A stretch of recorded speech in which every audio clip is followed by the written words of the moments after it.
Bonsoir, bonjour tout le monde, peuple de Dieu, salam alaikum à vous. Alors, bienvenue sur la page Parole de Dieu sans frontières.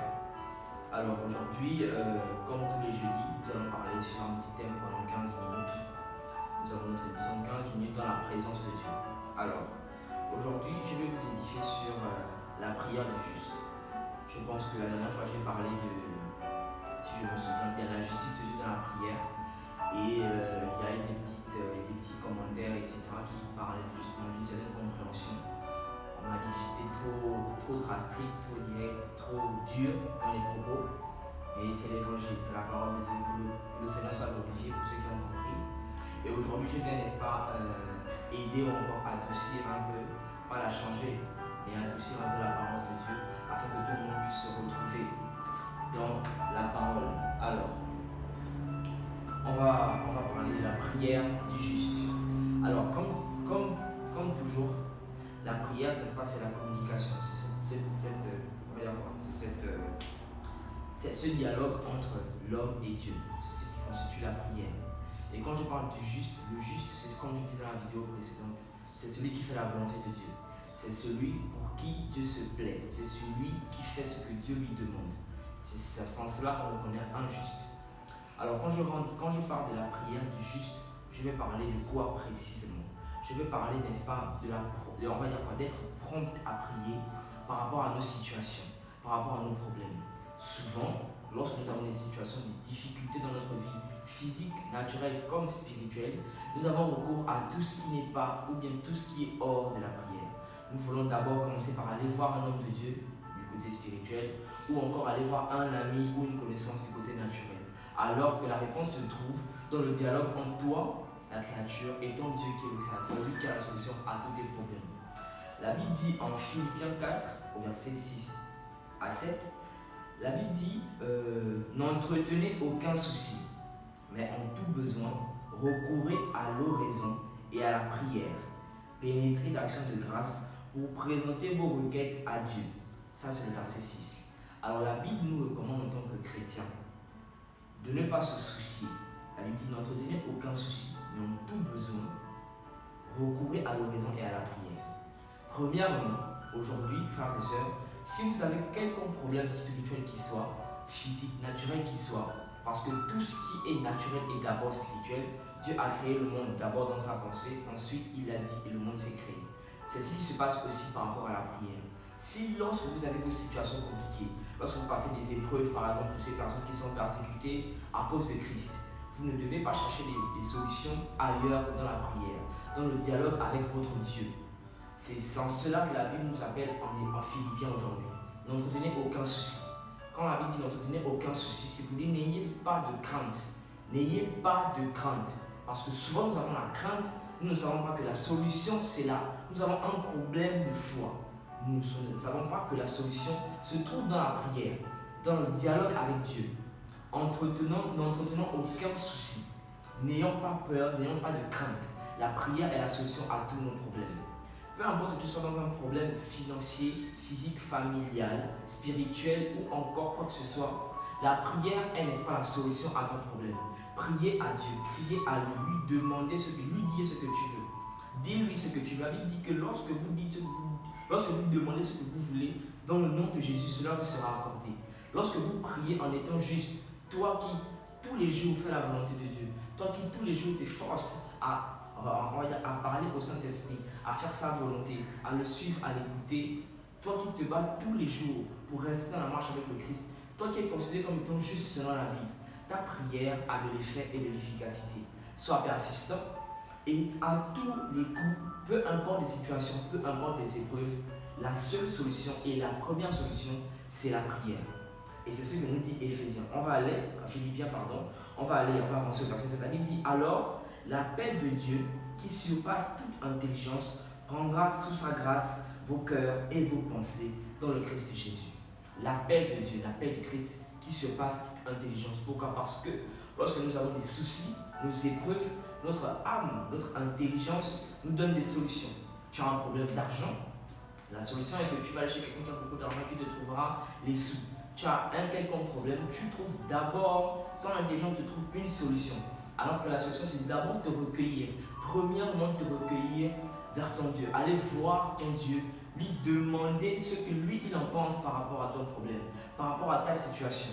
Qu'est-ce que Dieu pense de ça? Quelle solution a-t-il à ton problème? Parce que Dieu a la solution à tous les problèmes. Peu importe les soucis que tu as, de maladie, tu sois malade, ou un parent soit malade, tu sois, je ne sais pas comment tu es dans la position dans laquelle tu te situes, mais peu importe les soucis, les épreuves même, tu as combattu longtemps pour un péché que tu veux tout le temps laisser et tu ne sais pas à quoi te donner. Prie à Dieu, demande-lui de te délivrer de ce péché. C'est en priant que tu pourras, n'est-ce pas, avoir la solution à ton problème.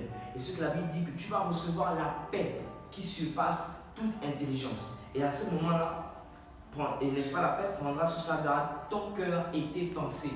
Tu auras en toi une paix, n'est-ce pas, qui te remplira et remplira, n'est-ce pas, tous les trous de ta vie. C'est un peu dans cette lancée que je veux aller. On va aller dans 2 rois. Parce que voilà, je ne vais pas trop prendre du temps. On va aller dans 2 rois, laissez-moi chercher. 2 rois. Voilà. Dans 2 rois, au chapitre 20, versets 1 à 6. Alors la Bible dit, en ces jours-là, Ézéchias fut atteint d'une maladie mortelle. Alors le prophète Isaïe, fils d'Amos, vint lui dire, ainsi parle l'Éternel, mets ordre à ta maison, car tu vas mourir, tu ne vivras pas. Alors la Bible dit que Ézéchias à un moment donné était atteint d'une maladie mortelle. Et le prophète a été envoyé par Dieu pour avertir Ézéchias, pour dire à Ézéchias, donne les dernières directives. Vous voyez, lorsque quelqu'un meurt, n'est-ce pas, il donne ses dernières paroles, ses dernières pensées, ses derniers mots. C'est ce que le prophète Isaïe est parti dire à Ézéchias. Donne, quand il dit mets ordre à ta maison, c'est pour dire donne tes dernières instructions à ton peuple, à ta maison ou à ta royauté. Donne les derniers mots de ta vie, car tu vas mourir. Donc c'est dans le futur. Tu vas mourir. Tu ne vivras pas. Qu'est-ce qu'Ézéchias a fait? On va aller au verset 2. Ézéchias se tourna vers le mur et fit cette prière à l'Éternel. Est-ce qu'on comprend bien? Ézéchias, après avoir su qu'il allait mourir par la voix du prophète que Dieu avait envoyé, parce que ainsi par l'Éternel, Dieu a envoyé Ésaïe pour avertir Ézéchias de sa mort prochaine. Ézéchias n'a pas fait autre chose. Il n'est pas allé voir sa femme, il n'est pas allé voir quelqu'un d'autre, son ami, son pote ou sa connaissance. Il a tourné le dos, on disait tourner vers le mur, et il a fait une prière. Et c'est ça la vérité. Lorsque tu as des situations compliquées dans ta vie, la solution c'est la prière. Tu dois te tourner vers le dialogue avec Dieu. Tu ne dois pas aller vers des situations, vers des personnes que Dieu lui-même ne t'a pas prescrit. La première des choses à faire, même si tu as une maladie mortelle comme Ézéchias, Ézéchias n'est pas directement allé voir un médecin. Il n'est pas directement allé voir un chirurgien. Il est d'abord allé voir Dieu. On va avancer par rapport à ça. Qu'est-ce qu'il dit à Dieu? Il dit, ah l'Éternel, souviens-toi de grâce que je me suis conduit fidèlement et en toute probité de cœur devant toi et que j'ai fait ce qui était bon à tes yeux. Et Ézéchias versa d'abondantes larmes.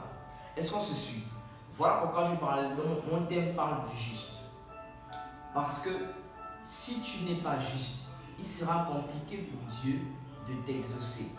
Il peut t'écouter chez sa créature, comme je l'ai dit à la vidéo dernière, mais il sera compliqué pour lui de t'exaucer parce que tu n'es pas juste. Ézéchias a supplié le Seigneur de se souvenir de sa fidélité dans ses commandements. Il dit bien de grâce que je me suis conduit fidèlement et en toute probité de cœur devant toi. Il a servi le Seigneur fidèlement. C'est là vient la notion de justice. Être juste, c'est se conduire fidèlement, c'est garder fidèlement les commandements du Seigneur, faire la volonté de Dieu. C'est ça la justice de l'homme face à Dieu. Dieu ne reconnaît le juste que lorsqu'il garde ses commandements. Dieu ne reconnaît qu'en un homme son amour que lorsque cet homme garde ses commandements. Toi aujourd'hui qui prie pour des multiples problèmes et qui n'est pas exaucé, vérifie d'abord si tu es juste. Vérifie d'abord si tu garde les commandements du Seigneur. Vérifie d'abord si ton amour pour Dieu arrive à ce que tu pratiques la parole de Dieu et tu t'éloignes du péché. Et c'est ça la partie où Dieu regarde nous tous. Il nous regarde nous tous. Lorsque nous prions tous les jours, tous les soirs, à genoux, allongés, comment vous voulez, si tu n'es pas juste devant sa face, il serait difficile pour Dieu de t'exaucer. Il serait difficile pour Dieu de t'accorder sa grâce. Pourquoi? Parce que tu n'arrives pas à être juste devant lui. On va avancer. Ésaïe n'était pas encore sorti du milieu de la ville, parce qu'après avoir donné sa prophétie, Ésaïe est rentré chez lui. Mais la Bible dit qu'Ésaïe n'était même pas encore sorti du milieu de la ville, que lui parvient la parole de Dieu, que Dieu lui parle encore une seconde fois. Il dit, retourne dire à Ézéchias, chef de mon peuple, ainsi parle Yahweh, Dieu de ton ancêtre David, j'ai entendu ta prière. Est-ce qu'on se suit? J'ai vu tes larmes, je vais te guérir. Dans 3 jours, tu monteras au temple de Dieu. J'ajouterai 15 années à ta vie et je te délivrerai, toi et cette ville. De la main du roi d'Assyrie, je protégerai cette ville à cause de moi et de mon serviteur David. Amen. Gloire à Dieu. Alors, quel a été le résultat de la prière d'Ézéchias? Je rappelle qu'Ézéchias était dans une position de justice. Parce qu'il a, n'est-ce pas, gardé fidèlement, il a respecté fidèlement les commandements de Dieu. Il était un serviteur fidèle et, total par rapport à Dieu. Alors, qu'est-ce qui s'est passé lorsque Ézéchias a fini de prier? Le Seigneur a entendu sa prière et le Seigneur va l'exaucer. La Bible dit que le Seigneur a dit, j'ai entendu ta prière, j'ai vu tes larmes, je vais te guérir. La guérison qu'Ézéchias cherchait, il ne l'a pas trouvée chez un médecin, il ne l'a pas trouvée chez un charlatan, il l'a trouvée auprès de Dieu. Pourquoi? Parce que la première chose qu'il a faite, après avoir su qu'il allait mourir par sa maladie, il est allé prier à Dieu, demander conseil au Seigneur, demander la solution à Dieu. Et c'est ce que je viens de te dire aujourd'hui. La première des choses que tu dois faire, lorsque tu as un obstacle devant toi, un souci, un problème quelconque qui soit, tourne, n'est-ce pas? Tourne-toi vers le mur et prie à Dieu, comme Ézéchias l'a fait. Et tu verras la main de Dieu agir dans ta vie tant que tu seras juste, selon le Seigneur. Alors, j'en ai terminé aujourd'hui. Je vous remercie de m'avoir écouté. Que le Seigneur vous bénisse abondamment par ses paroles. Que vous puissiez encore avancer dans votre vie par rapport à la justice de Dieu et par rapport à la prière. N'abandonnez pas la prière, n'abandonnez pas la vie en Christ. N'est-ce pas? Soyez persévérants. Likez, partagez et voilà, évangélisez par le partage. Et on reste connecté sur Parole de Dieu sans frontières. Soyez bénis abondamment.